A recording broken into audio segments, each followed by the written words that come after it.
Here's today's body lotto numbers.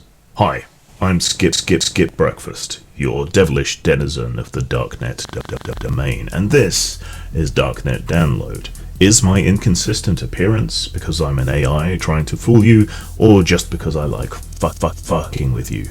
Beep boop. 16 are dead in a mass shooting at Mega Building B4 in the Creche. A suspect is in custody and is suspected to be a veteran of the Fourth Corporate War, suffering from deferred cyberpsychosis, suffering from PTSD, and suffering from long-term neurological damage due to the overuse of untested combat drugs.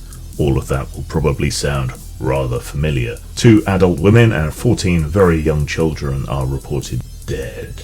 Debate so far has centered around increasing corporate taxation to pay for the costs of mental health treatment, compensation for victims, and the de-cyberization of soldiers exhibiting signs of cyberpsychosis. But with North California's economy being what it is, and defense being so entangled and reliant upon corporations, military corporations in particular, and with the state government lacking the means or force to challenge those corporations, such change seems rather unlikely.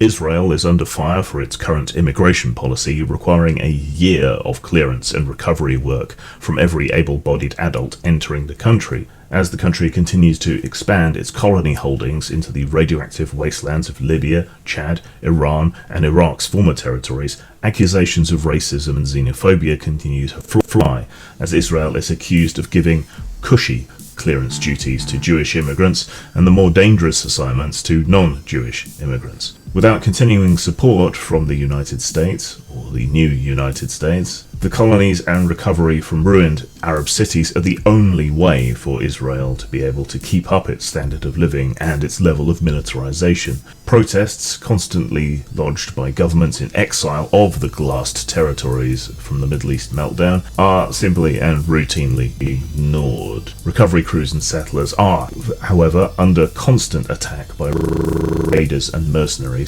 hired by those self-same governments in exile. An Italian footballer, one of his partners and 2 of his children have been killed, seemingly at the behest of a match-fixing cartel. Arturo Armani was under investigation for fixing in the Eurozone Cyber League. Someone seems to have beaten the police to the punch.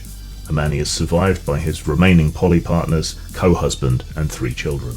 As more and more islands disappear beneath the waves, Pacific Islanders have made representations to the new USA, requesting land and similar freedoms to America's Aboriginal tribes, a new Israel, if you will. Thus far, no official response has been made, but seasteading company Aquaterra and its celebrity CEO, Gold Hall, have offered to sell a floating archipelago to the Polynesian diaspora at zero interest, suggesting that be placed in international waters not far of Florida. In more local news, to Night City, ISEC has set up its first office within the city.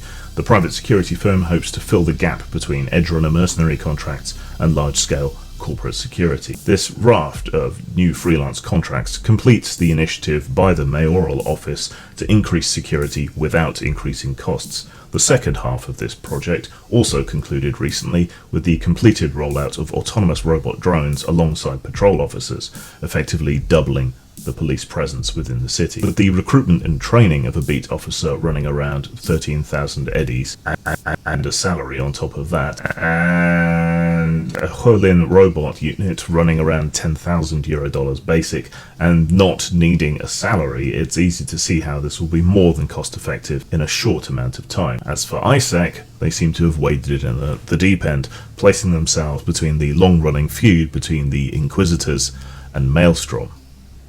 Oof.